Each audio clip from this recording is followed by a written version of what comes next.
Welcome to Dandy. And today we'll talk about what is what constitutes Dandy, right? What are the elements and which components are out there and how things work. I don't know what anybody of you knows or what anybody of you saw. There is a number of talks which Satra gave or I gave, and let's say on datasets, Datacite in Center for Open Neuroscience talks. There is, let's say, talk which I gave at LBL, building Dandy, and that one touches upon many topics in there, pretty much. And here, what I wanted to show, I don't think, oh yeah, this one,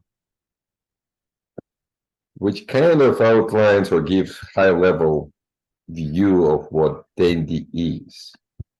So underneath, we have this API Dandy archive.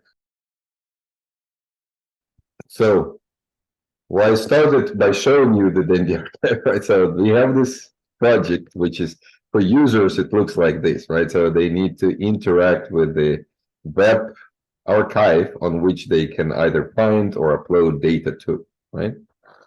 And then I wanted to mention that we have, or I have a talk which is available within datasets.datacite.org under Center for Open Neuroscience talks.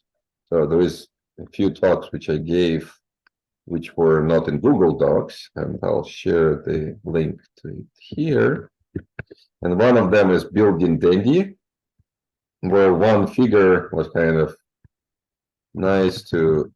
We have it in other places as well, but overall, what constitutes Dandy kind of. So the web UI which you saw, which is this one, right, which allows you to browse the Dandy sets and find them, and you see some metadata already in here, right?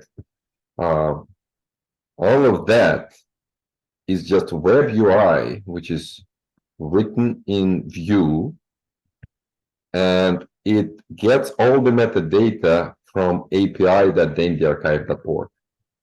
So this is web UI, and this is the API server, RESTful, presumably API, right? And they interact. For both of those components, they live now. It used to be not the case. They both reside in this Dandy archive repository. Okay? So this Dandy archive repository has Dandy API, which is Django Python project, which provides this API service and some housekeeping tasks. Inside of it, I believe there is also Celery used. See, so Dandy API setting Celery to run some periodic tasks, like compute SHA-256 checksum for newly uploaded data. That's kind of reflecting back to Isaac, what we talked about yesterday, metadata structure, and that there is different checksums for files in Dandy. So some of those are computed through Celery tasks, ran, where do we run it, David? What is that platform? Heroku, right? So we use Heroku as the platform where all of this is deployed, okay? So there is Dandy API with the Django, and then there is web components, which is this Vue, right? So there is Vue config.js, which defines configuration for it. And then what is this web frontends? Okay, so that's what constitutes kind of the core of Dandy archive to some degree. Besides that Dandy archive, then how people upload the data, they don't talk to API, right? So they don't go to Dandy archive API, Swagger, and talk to this, right? What they use our Python client, right?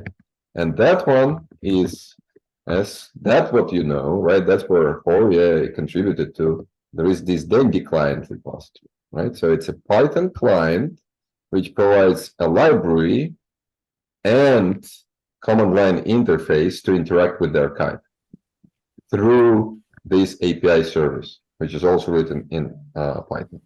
Okay.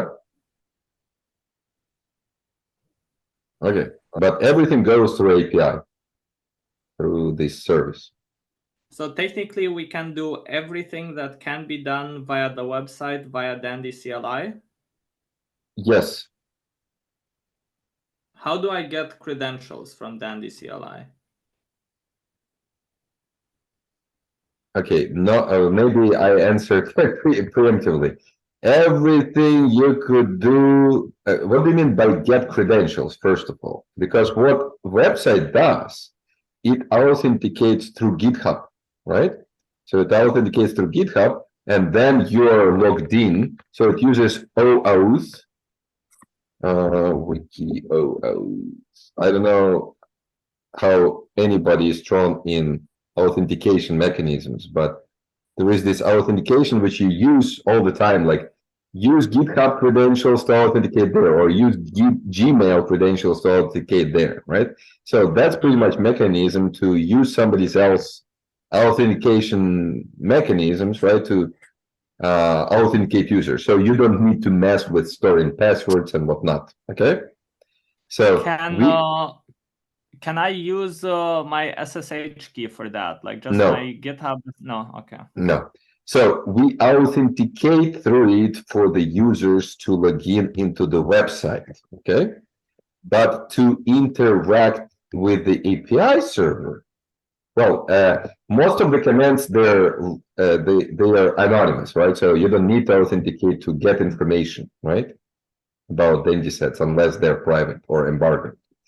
But to upload data, you need to authenticate, and for that, you need to have a key, right? So having a user who authenticated, right, we generate random API key, which is stored in the database, okay? Then, actually, I shouldn't reveal the details probably, but so if I go to API Dandi archive, there is Swagger interface, right? But then there is admin interface, or if you're admin user, then this is backdoor to Django database. So that's where I could. That's but good. Here you can. Sorry to continue to interrupt. So the reason why I brought up authentication to begin with is that the API key, like it's pretty, like the mechanism is pretty confusing to me. So whenever I need to log in to push stuff, to upload stuff, I need my API key, and that is simultaneously my username and my password. Your API key is associated with your account. So it's not simultaneously that, but it identifies your account. It's similar to, let's say, GitHub API keys, where you generate API key, it's associated with your account. So it's nothing really, it's not contained within the key, which can also be done, but it's associated with your account. Yes. Okay. I have a question. Sure. So pretty much for the API, so you can do anything except uploading that require API key, right? So pretty much anything else is open? Public? Short answer is yes. Maybe DANDIsets which are not public. So we have two types of DANDIsets, datasets, public and embargoed. Embargoed is those which are made private for some period of time until they, let's say, publish a paper. So there is data release mandate from NIH that, oh, don't hurt to your data, but make it public whenever you publish a paper or grant finishes, right? So the people don't retain data indefinitely. So we allow for embargo, period. And for those DANDIsets, you will not be able to get metadata. Or you shouldn't, at least let's say you shouldn't. And you shouldn't be able to call any put, or we don't have patch, but post won't work or anything, I guess, right? Unless you're authenticated. Okay. So the only authentication method is through the API key. Is that what you mean? No, actually, API. So tell me the difference between the API key. I know usually you get your API key just for access. It doesn't require authentication, right? For some website, not this particular one. But for this particular website. So Well, do you, again, if you just interacting with the website, Mhm. then you cannot, unfortunately, I even filed an issue for that, but that's separate. You cannot log in using, let me log out. So let's say log in with GitHub. So it's just that way. You log in with GitHub. So as long as you're logged in into GitHub, then you get logged in into the website. Okay. Okay. How website interfaces to database, I cannot say for sure. Either it uses your API key after you logged in, or it just retains that, oh, it's Yarik Optic, right, which is logged in and just performs all those. To tell the truth, I just don't know. Maybe it's just authenticated session and it just goes through it, okay? But then for any client to work with the API, right? With that API, DANDI archive, blah, blah, blah, right? Actually, actual endpoint is, let's say if we delete these, you'll see this landing page for API.data, DANDI archive. And Swagger is not the only way. You could use Redoc, right? So Redoc is there as well. So it provides another way to interface with nice GUI. But actual endpoint, I believe, is like API and then the actual endpoint, right? Let's I say, think if you go into Swagger, it tells you what. yeah.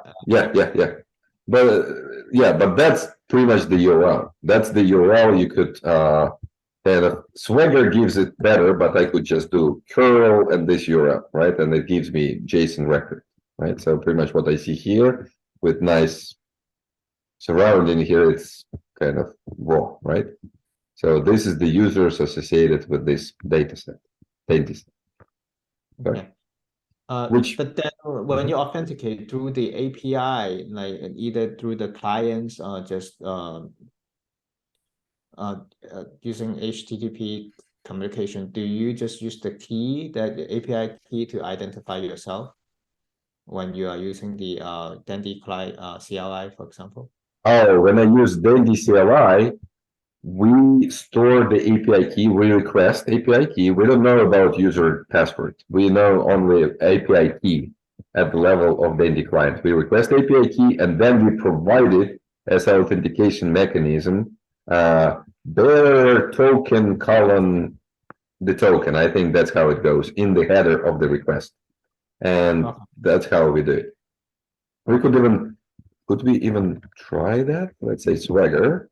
What if in addition, okay, I've mentioned that we have API Dandi archive and GUI Dandi archive.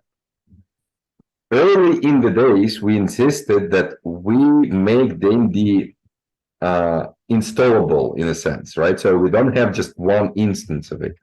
That's why we do have GUI staging Dandi archive, which is completely independent instance of Dandi archive, which also runs on different bucket of S3. Okay, and also API staging. Exactly. So there is a pair API staging as well, right? So if we go to Swagger, yeah, so there's API staging Swagger, and that's where you can experiment, right? So let's try to experiment. I don't know, let's create a new DANDIset, try it out. It will ask me probably to log in. I don't know what to tell here. Name. Okay, so this is staging is more like a test server, like yes, but it's not even just test. It's persistent. Test server would have been something which we kind of recreate and it wouldn't persist. This one is really persistent. So let me go GUI staging. We have this like beta. Yeah, it's beta. Pretty much everything, and we have a document. Oh, now we are jumping. Hopefully, we don't lose really track of stuff. But we have a document in Dandi archive repository. In doc design, I think somewhere here we might have deployment probably. At some point, and that became actually a really convenient way to create major decisions in our project, if we want to work on something, we create this design document, which we submit as a pull request, on which we talk about. Let's say recently I created a design document for GitHub issues, right? Design issue tracking reporting via GitHub. I've created a pull request to suggest new dog design document. Okay. So there is this document about deployment, and it talks about how deployment is done. Okay. It might be outdated, but it's the best what humans are aware of in Dandyland, let's put it this way. So how it works, there is master branch, and whatever is merged into master branch becomes immediately deployed into staging instance. Do we talk about staging? Staging, yeah, here we go. Netlify staging and production Netlify sites are now both managed using single Netlify command. Deploy staging. Here we go. GitHub CI workflow is triggered whenever anything is merged into master and deploys the changes to staging. So as soon as PR is merged, it becomes deployed into GUI staging. So it's indeed more like master branch than the archive instance. Okay. But it's not just the GUI though, the API as well, right? Yeah, yeah. GUI and API, they're two pieces of the same thing now, right? That's why they were brought together, because they're too tightly interconnected at the moment. We don't have stable API. That's why things break, and that's why they are made into one thing. So GUI staging contains not just different data, but also a different infrastructure, right? Like different software. Yes, it's different API server as well, right? So, but it also contains different data. So the short follow-up question. So this one uses the current head from master, as you described, right? Whereas the proper Dandy archive probably uses a released version. Does it say anywhere on the website which one it is, or is it always the newest release? I think it's the new, well, I don't think it's whenever you release, we make a new tag, and then it gets deployed into, here it talks about release branch. I don't think that that's how it's happening now. It's the latest release, like here, right? So let's say 1 hour ago, apparently there was a release. I don't think that there is a release branch. Your branches. We used to have release branch. Oh no, it gets updated too. Yeah. Yeah, but I hope that it corresponds to releases. I hope. Do you not have like hot fixes? We don't. Which so far, that's because the project is not that big, let's say, and most typically it's everything in Dandy archive is done by kitware people, right? So we can propose PRs, but it's up to them to kind of bless them. In the archive, the policy is such that you submit a PR, kitware people review it, and then it gets merged by the author. So after it's been approved, author can merge it, and that's why if they submit PR, they are the ones who merge it. So it's kind of different from, let's say, Dandy client. In Dandy client, typically it's me who is merging, but also I'm leaving it to people. If it's approved, also they can merge it, right? So this is a separate repository, Dandy archive, separate from Dandy CLI, right? Oh yeah. Is there any correspondence between them, like what Dandy CLI versions work with what Dandy archive versions, or how? That's a great question. And there is correspondence. It's not hard coded anywhere. Besides that, we have endpoint API info, I think. Here we go. So we have endpoint where the archive says what version it is of, 0358, which services it provides and their endpoints, right? So for And I this, see CLI minimal version, yes. and you see CLI minimal version, right? So whenever API introduces some breaking change, and we want to explicitly forbid prior CLIs to interface to the archive, then we boost this version. That's very good. 5.1.051 is a pretty old version, so there's good backwards compatibility. We are trying to retain it, but indeed it's like once in a while it happens. That is one way we do it. Second way is within DANDI client itself, because before we kind of agreed on this, there is, we use eTelemetry, which is developed by Satra's group, to Yes. like when you run DANDI client and it says, oh, there is newer version available, right? So it's one role is to check for newer version and announce to the user.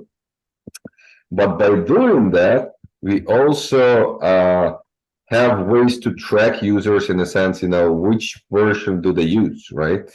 So we have statistics on which versions do they use, but also we can announce what are the bad versions of the DANDI client. So whenever, so whenever it checks for the version, it goes to our GitHub and gets more up-to-date version of this file. And then it can alert that, oh, your version of DANDI client is also known to have some issue, right? So you should upgrade it. So sometimes we also add bad versions here. Let's say this was when we migrated from one API to another API, right? From what it was. I forgot the name of it. Before we got our own API server, we used some other Kitware product. So we used that thing. And so we announced all the previous versions bad. So we had at least some way to communicate to users that, you need to upgrade. Okay. Make sense? Yarik, yes, makes a lot of sense. Sorry if you planned something else. I just want to propose something. Would you mind mentoring the three of us through uploading something to Dandi staging? Not at all. I think Not at that all. would be very, very useful for me because I've done it a bunch of times, but each time it's like a new disaster. Like I can't log in, I forget where stuff is. Yeah. Okay. Yeah, let's try to do that. We will do that in a second. Let me just touch upon that figure where I had it. Where's my talk? We lost my talk. I have an additional question. Go ahead. So I'm sorry if I miss it. So but can the CLI itself, let's say that you have a Dandi CLI, can you choose to point to which Dandi instance? Yes. And that relates to pretty much what Jorge is asking, how to upload and how do you specify an instance? The answer is yes. But of course, you have to make sure that go to the API info to make sure that your version is compatible with that particular. Exactly. We slowly arrived to that. It wasn't always like that, but with John, we kept refining, and so we arrived at that it would check for the version and those endpoints which you saw. They would be used, what is it, info, right? API info. One more related question is that since the staging server is always updating, at least in code, so how much assumption can we put on to say that if we uploaded a bunch of data to the staging server, how long can it persist? So far, it's been there forever, in sense that we never, as far as I know, we never reinstantiated the staging server. Whenever they change the database schema, they always accompany it with migration script. That's why, and as I've mentioned, I'm proud of the fact that the entire DANDI thing can be instantiated elsewhere. And we do that while running DANDI client tests. So if we go to client tests, and that's what I pointed you, Isaac, as an example of how to start the entire thing in a fixture, right? I think we have fixtures. Where the fuck? Oh, tests, right? So tests. And then we have In pictures. time pass something. Okay, you Yeah, I found it. So here we have this PyTest fixture for the entire session, which uses Docker Compose to start up the entire instance of the DANDI archive, maybe without web UI only. And instead of S3, like if we look back at our, so the API talks to all the data resides on S3, right? So we have DANDI archive bucket and DANDI archive staging bucket, I believe. So all data resides there, but during tests, we use min.io. So min.io provides you S3 API, but locally. So we really have local instance running on your computer when running the tests. Okay. And then about instances right away, since we are looking at this code base, we do two things kind of. Before we arrive to server info, that info from API, we had to hard code information about instances. It used to be just a dictionary or a list of dictionaries. No, dictionary of dictionaries. Now it's a dictionary of DANDI instances. And DANDI instance is just simple data class, which binds together name, like I don't remember, name is DANDI or DANDI staging, right? Or DANDI API local Docker test. So whenever you run this fixture, that's pretty much the default settings for that local instance. So if you run the test and make that instance persist, you could still talk to it. But when you run it first time, let's say, that's what I wanted to show. Hold on, master. So source, the and blah. Let's say if I run even just a single bloody test, and I will not use this magic, I hope, for purpose. Yeah, I'm not running any Docker. What you'll notice that it will first pull all those Docker containers, right? The Docker images, newest version. There is a environment variable which you can say to not pull, because originally we didn't pull all the time, but then we would end up without up-to-date DANDI API version, and that was kind of a pain. But it pulls all the images and then it starts it, and it does data migrations for a while, right? So through the history of the project, data schema migrated many times, and they accumulated all those migrations, and it goes through those migrations. Are these handwritten, or can Django generate those for us? I think it was auto-generated by Django, maybe with some curation and manual intervention. I don't know. We could check in the DANDI archive. Most of them, I think my experience that you always have to to manually modify something. at least take a look. You can't trust the automatically generated migration all the time. And this is DANDI API migrations. Oh, here we go. Here is more of them. And of course, probably they don't use data-led run. So it's, who knows how they came up about, but the name migration.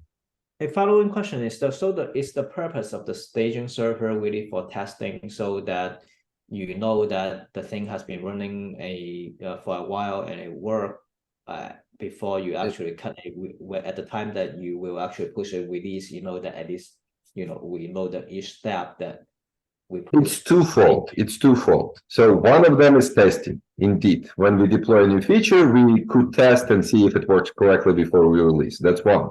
But second one is to give users some instance where they can mess around with it. Okay. Because also, I think that you also want the reasons you mentioned about that the code changes all the time, but each change will accompany with the migration that will persist. Not every change. If you don't change schema, right, you don't need to migrate anything, right? It will be just code change. But then isn't that whatever, let's say that I uploaded a project or my data to DANDI, Mhm. I would expect to find it even in to the staging server. I would expect it to find it in the staging server in the future, even though the code of the staging server has changed. Yes, yes, yes. Because you are doing that in the sense that you want to eventually you push the change to the actual production server. You Yes. know that all the migration work as well. Is Yes. that how? Okay. Yes, yes. Correct, correct. And oh man, but now I've missed the demonstration for you that maybe it didn't. Oh, cannot start driver. Here is much of because it was already used by something. Why is it used? Anyway, sudo less. Oh, because I tunneled them from Typhon, I believe, for a data-led registry demo. Yeah, so Postgres SQL. Let me kill that SSH. Damn it. Oh well, this one. QL, boom. Is it that? Okay. Fine test. So let me finish this demonstration. I still want to mention one more thing, but it's creating those instances, and I believe now it should run through a bunch of migrations. I was even complaining at some point, could we, oh, here we go, applying, see all those migrations were applied. Actually, it wasn't too slow. It used to be slower. Now it's kind of fun. So we get the entire DANDI archive running. And there is environment variable which you could set, and then it stops them all at the end. See, that's what we should do also, unless you've done it already in data-led registry. That you start the thing, you run the tests, and you complete. Additional service which we use, actually, maybe, okay, instances, we talked about it. I showed you this thing. So this API server uses AWS or MinIO locally for storage. And also we use Datacite, which is to mint DOI entries, right?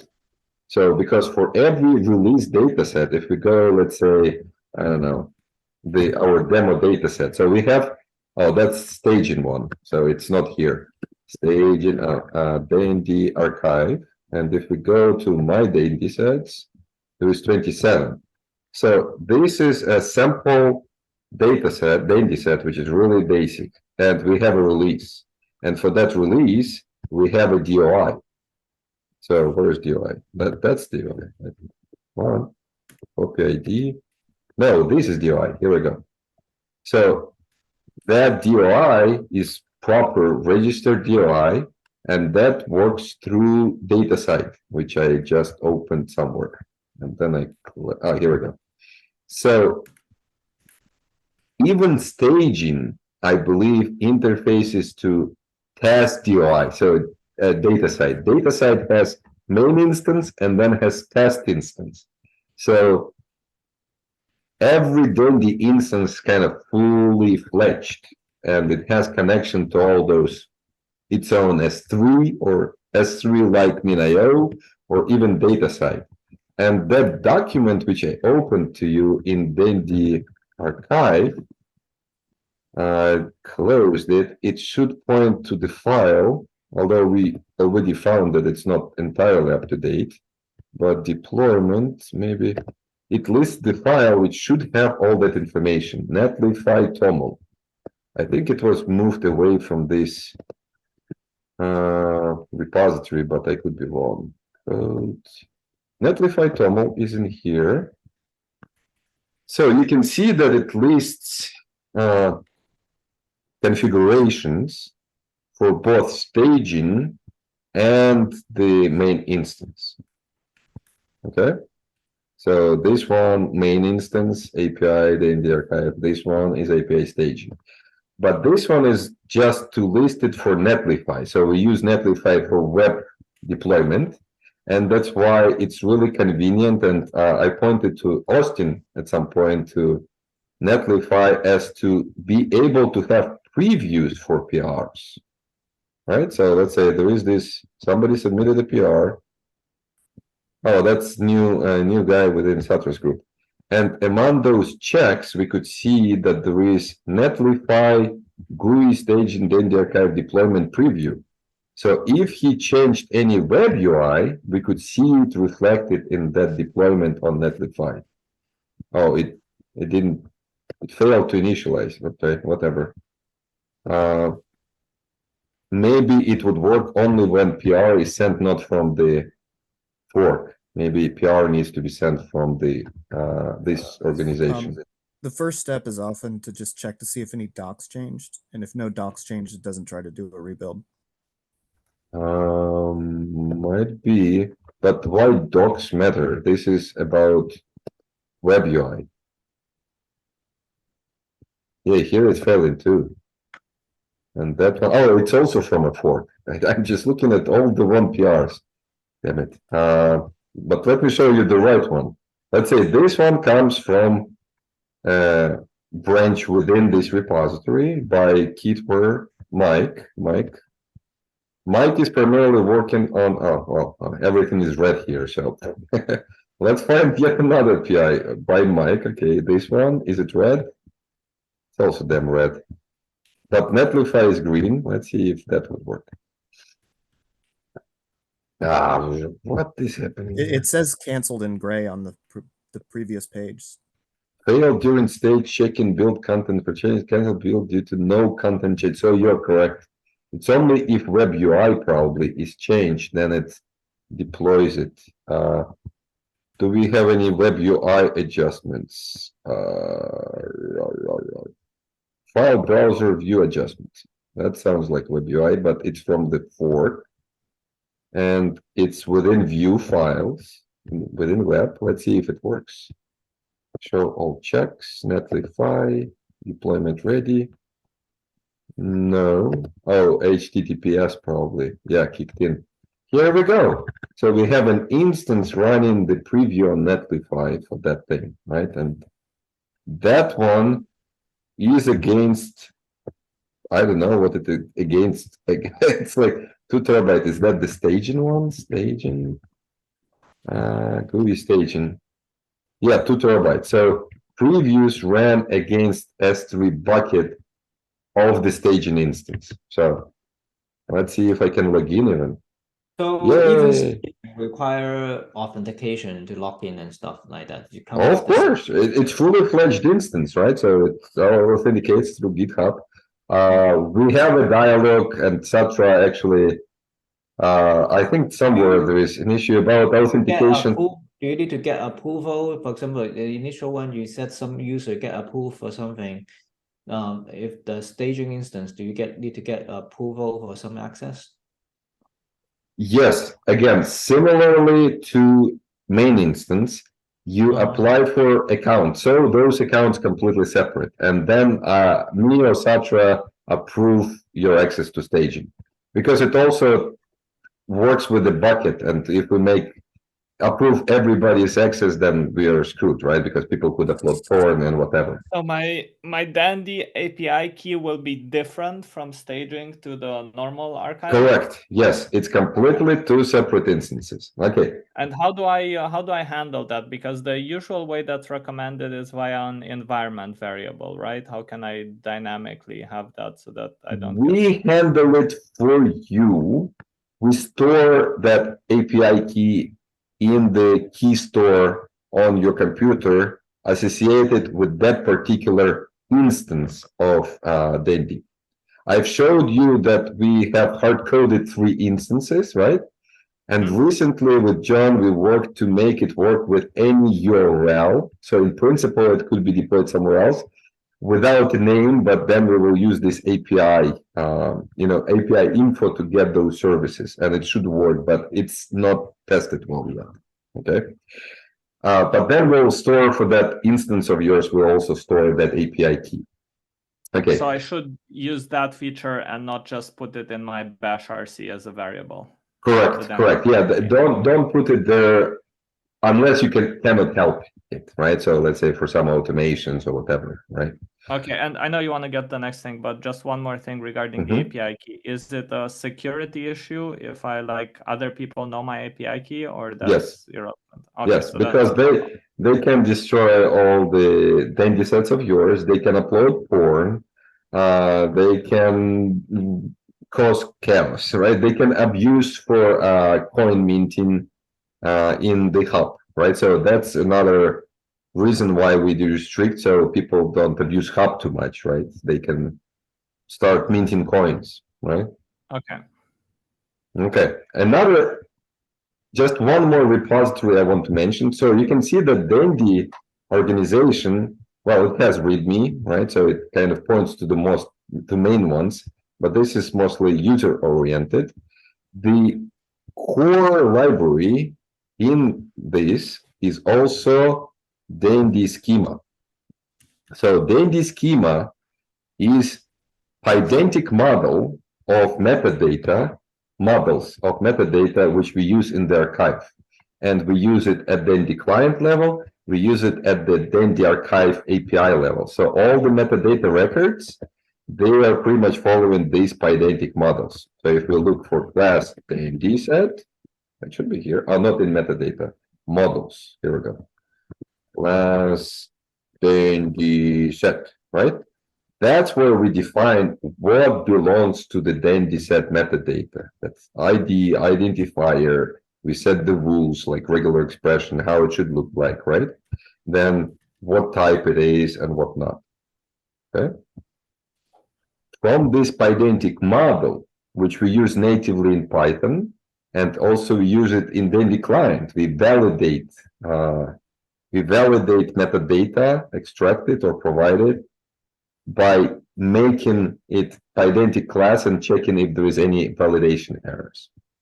But also we export upon release, upon every release in this Dandi schema, which I showed to Isaac yesterday, we have this workflow release, which what it does, you could see that it's quite extended workflow. What it does also, it populates that release, copy of that release in a separate repository, which is called schema, I think. Yeah, schema. So in this repository, we just dump collection of releases per each number, right? So for release of Dandi schema 064, which happened 7 months ago, so very stable. Here is JSON schema model, which is extracted or converted from pydantic model. And that's the schema which is used later to generate this metadata editor. There is a view component which allows you to take JSON schema and ease your creation of web UI elements based on that JSON schema. So all of this is created by that another view thing with some improvements, I believe, based on that JSON schema. Okay. And it's version specific. That's why in Dandi client, when we discovered that it was Dandi version whatever, in principle, we could go and take that schema version release and validate that metadata against it. Okay. Okay. Now let's go and try indeed upload something, and hopefully it will go smooth because we have documentation. So here documentation will go to our handbook. So there is a separate repository at Dandi, which is called handbook. Repositories, find repository handbook. There we go. So that's where we collect all user-oriented, high-level kind of information, okay? So there's style guidelines, whatever, and this is schema, and here we have one document, user guide, which talks users through how, to upload data. Let's say, or how to view, download. Let's say we go to upload. And we start from create an account on Dandi, which all of us created already, I believe, right? Create a DANDIset and add data to it. So pretty much the idea is that by going through this document, anybody, not only us, but anybody should be able to try it out. And by try it out, I mean use, let's say, GUI staging, right? So staging instance, I mean. So setup, log in into Dandi and copy your API key. So if we go to GUI staging, we see this API key here and we copy. In my case, probably my client will know it already. We installed Dandi. Well, assume that I installed it. Then register a DANDIset to generate an identifier. You'll be asked to enter basic metadata. So we'll go to this one and we type, or not type, click new DANDIset. And see, I mentioned that there is embargo or public version, right? Can this, Yarik, sorry, can this step be done via the Dandi CLI? It used to be even there. It's maybe we've hidden it. Okay, let me check. Dandi help. It used to be there. Okay, Dandi. What is it? How do we call it? Devil, right? I call one. No, we've hidden it. It's available through API. I mean, through Python interface, but we don't expose it because we don't want people to do that. Create. See, there is this one at the level of DANDIset, I believe. Remote DANDIset create. No, this is created. But there is Dandi API client create DANDIset. So you could use that one. And But we it do doesn't have a CLI binding, so I would need to do it from via correct, correct, Okay. correct. Because in general, people shouldn't, because they would breed lots of those DANDIsets, and that's what we observed. There is lots of public empty DANDIsets, which is not good. But we use these bindings or API directly, let's say, in our. I didn't touch about datalet at all, so let's keep it for next talk, right? But let's go here. We create them according to instructions on web interface. Why is it useful? Because it will validate it right away or test demo DANDIset to demo upload to staging. Two wonderful people of fun. Okay, nothing important. And we choose license among, let me hide the chat because we provide no choices pretty much, right? Either CC0, which is pretty much public domain dedication, or CC BY. There we go. And we register DANDIset. Done, right? So then you're supposed to go click here and improve this, you know. So it already knows me, but then you could add an item, schema key person, let's say, and then you give, I believe, I don't know if Orchid query works, but this is me. What if we search for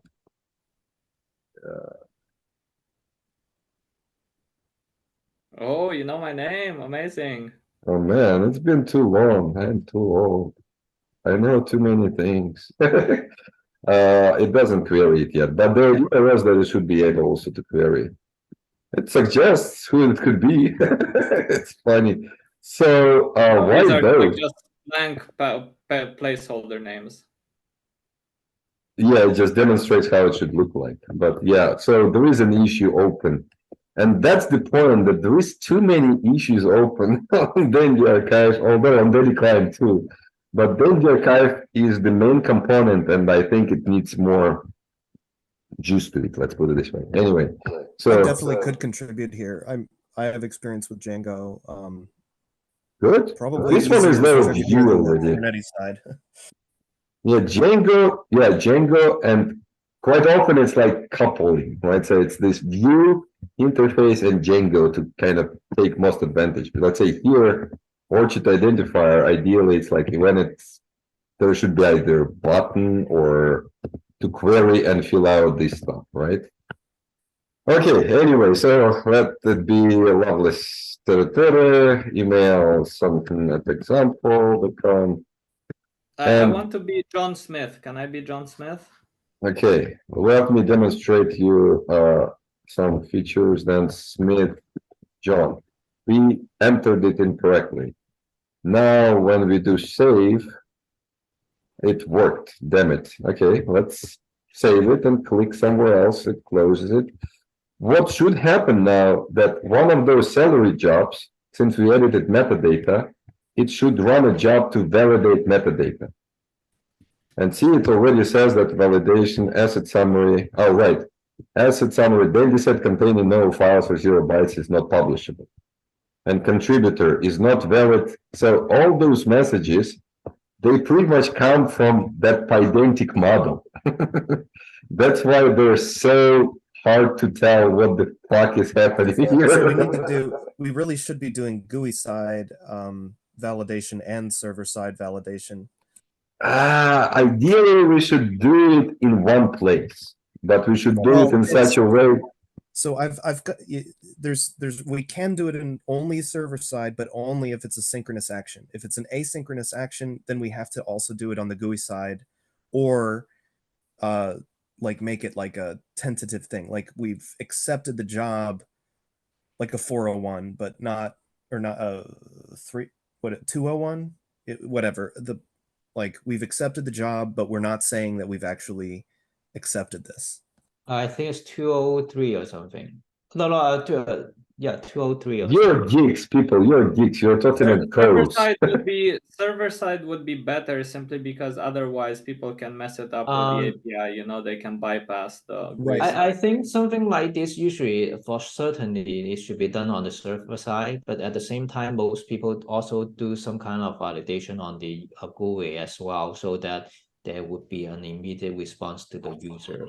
But I think here it's just fuck up that this one should have been the value, and this one is not the value. It's like it should have inserted the value Smith John or John Smith, right? But I think it's just a bug, literally. Then the archive. I don't know if there's a way that you can, since the interface is generated from the JSON schema from the what Dandi schema model, right? Yeah, well, we should, like, I feel like we should be able to take that pydantic stuff, make it into a third library that both of those depend on, and then use that same thing to be validation in both places. That's to some degree is already done through JSON schema, but JSON schema is not expressive enough, or at least it cannot cover all of it. Although in this case, it should have been able to, I think, right? But here in particular, I think that it was just fuck up of that.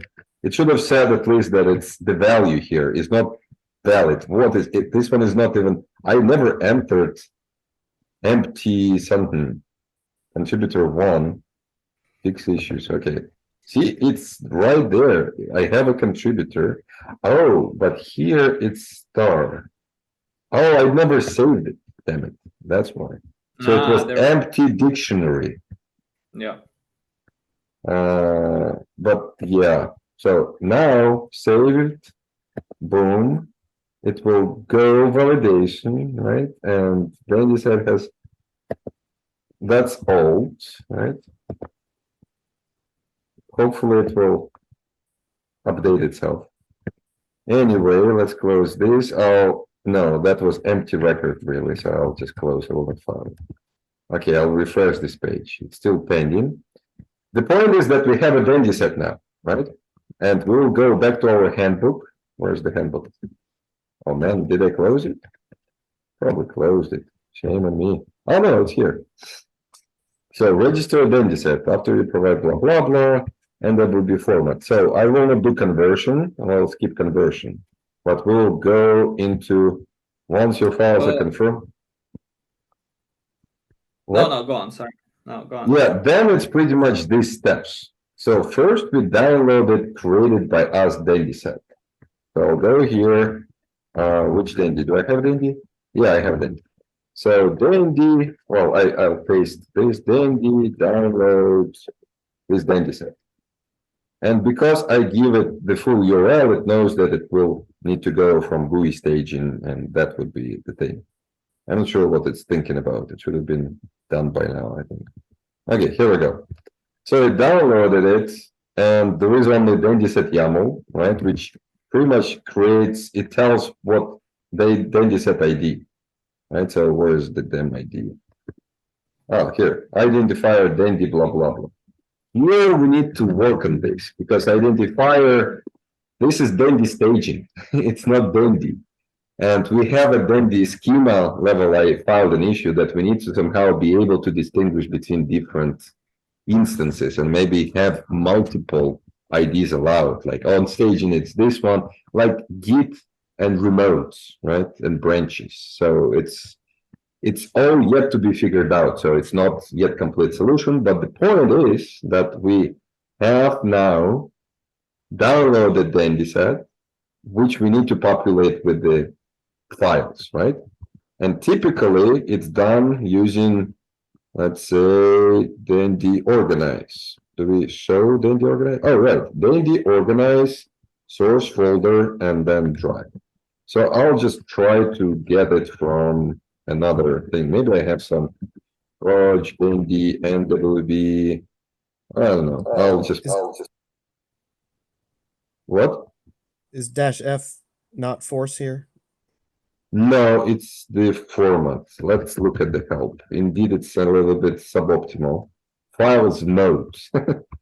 Yeah, Okay. and it's not format, it's files mode. And you can see that that's why I said that DANDI organize is already implementing lots of helpers, which anybody like Ben would need to do for his bitification effort, right? Because he will need to do something like that, copy files or symlink to demonstrate, or just drive, which will show what will happen. And what will happen is that it says that, okay, this file will be placed into this location, right? So it's really. Can we get to a stopping point and then continue another session so that I have just a few minutes before the 3 o'clock? Sure, we'll stop after I cut and paste the rest of the commands, but that will be it. So next command, I actually do organization, right, which will copy the file. So I have this file now in here. Oh, actually, this one is symlink. Okay, so it's a symlink by default to the original location. And then I could do validation, which probably will fail. I don't know anything about this file, but we'll see. Yeah, so it's data, blah, blah. So it will fail to upload. Oh, no, no errors found. Wait, Maybe. so what it does is what it organizes. So it gives it a file, it organizes it into a particular format. Is it right? It renamed the files pretty much. It gave them proper file naming convention. And then we do DANDI upload. And DANDI upload should be smart, although it didn't work out. Error 404, which is forbidden, right? So what it should have done, it should have said, oh, API key, which I know, is not working. Give me a new one. But for some obnoxious reason, it didn't tell me that.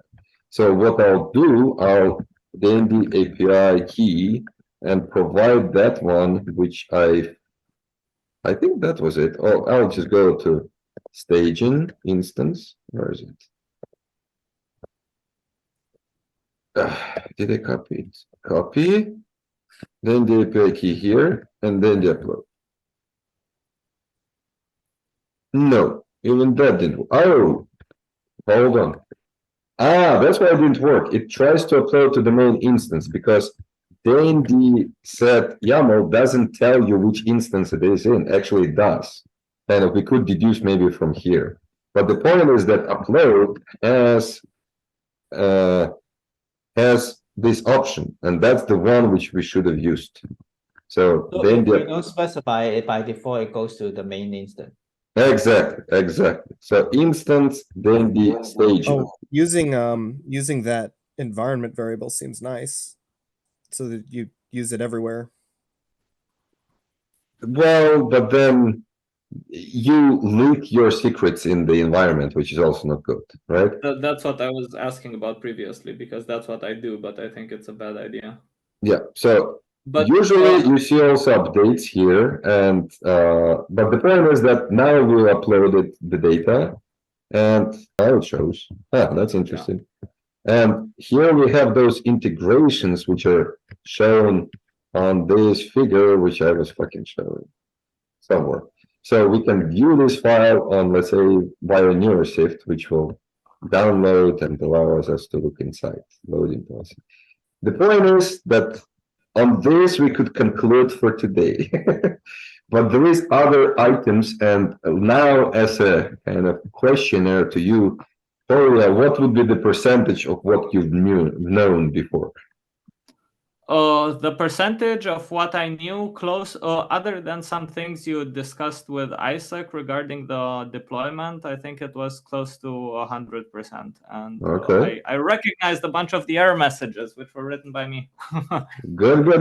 But now you know that, let's say, there is handbook, which should outline all the steps. I know the handbook and I followed it. It's just that it gets a bit confusing because I always have to coordinate between, my browser, copy stuff from there to the command line, make sure I'm on the correct archive, which is why I was asking if all of this couldn't be done via the Dandy CLI. I think it would be so much easier. Well, pretty much everything besides the creation of the DANDIset, yes.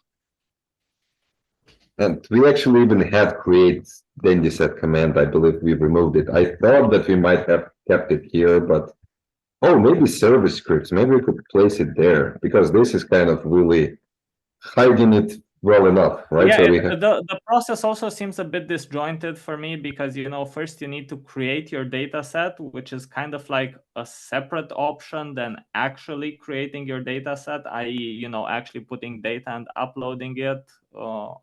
I mean, I know that it's like this. I've done it, but it's always been a bit confusing. I was thinking maybe one command where you say dandi upload, and on upload it creates your data set, or it tells you what you're missing. Yeah, maybe, but that's the status now. Any other questions for today? Two questions from me.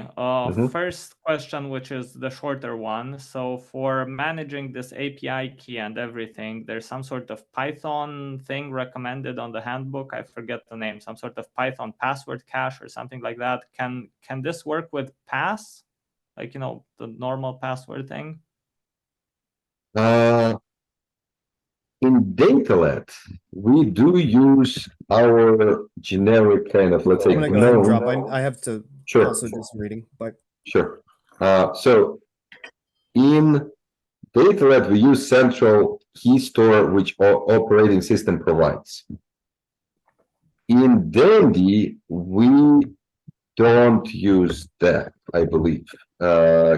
Key ring we still use keyring, huh?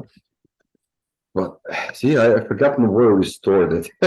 I remember that we refactored it. So key which is what? Keyring backend. We have multiple backends, I guess. Keyrings, encrypted keyring. I think we just store it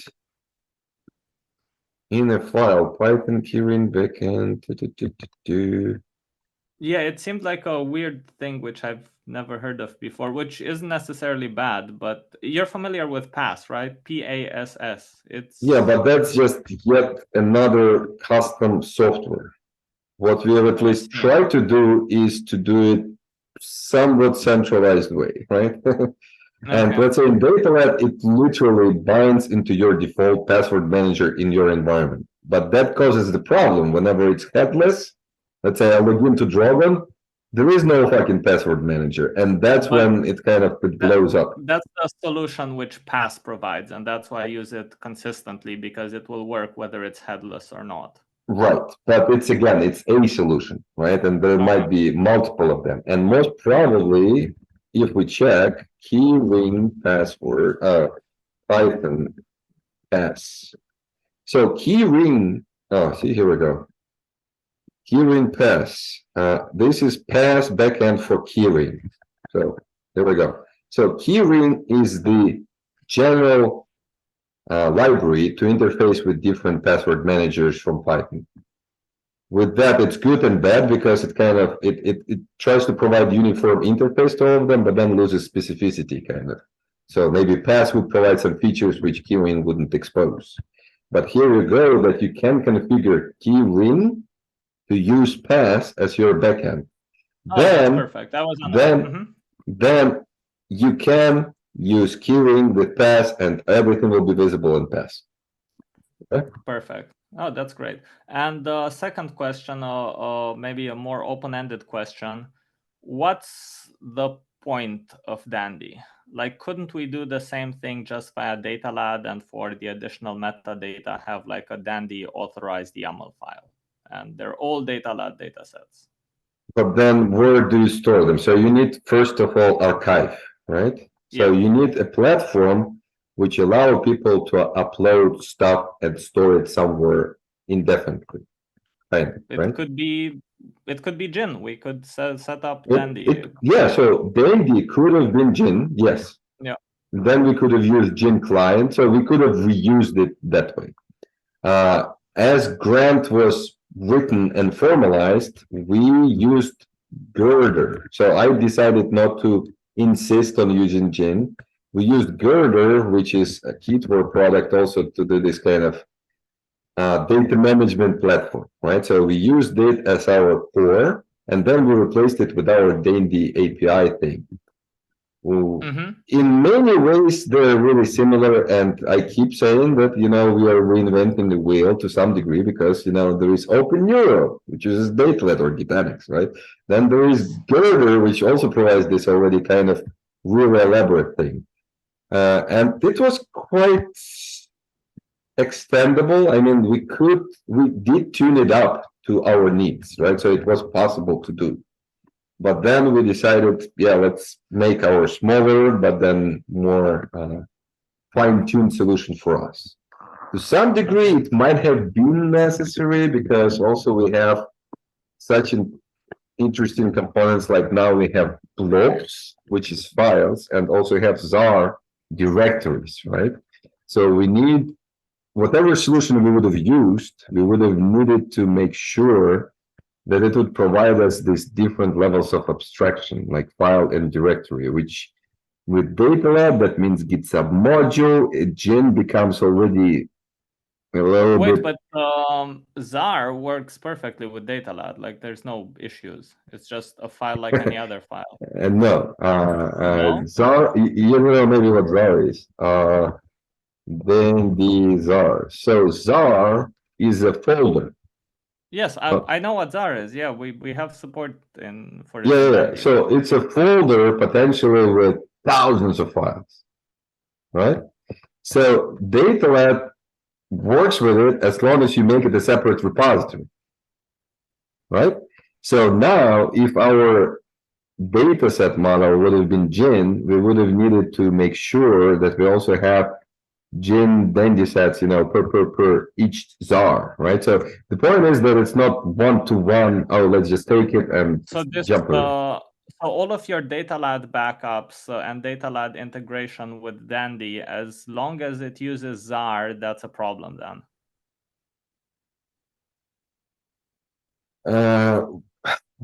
Like We the entire- solved no, but we solved it at the level of our backup thing, right? So when we see ZAR, we create a separate DANDIset or DataLab dataset, and we host I it on separate organization on GitHub. So that's Okay, how I we understand. solved it, And right? the problem is simply because the way too many files will exhaust the inodes, but B3FS doesn't use inodes, so Problems are multitude. First of all, Git will start, if you start making even this one, which we visited, right? This one will be already kind of slowish, right?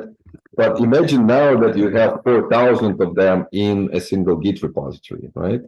So now you have Git repository, which is 1,000 times more, and it will be really slow. That's why you need to ensure that you have this modularity, right? So your ZAR is a separate Git module, right? okay. Yeah, so actually it wasn't too bad, right? So it cloned it relatively That's fast. pretty good. Yeah, let's see if it's just since I don't do it daily, but yay, it kind of working. 8 kilobytes. Come on, how long it would take? Yay, done it. Okay, good. So we've got it. Okay, great questions, great questions. Actually, I'm really pleased with how it went today. You people paid attention, and that's good. Okay, well, thank you for walking us through this. We could have a follow-up. I would like to upload one of my data sets on Dandy. Maybe we can do it in time for the OPFDA Yeah. to say that we use Dandy.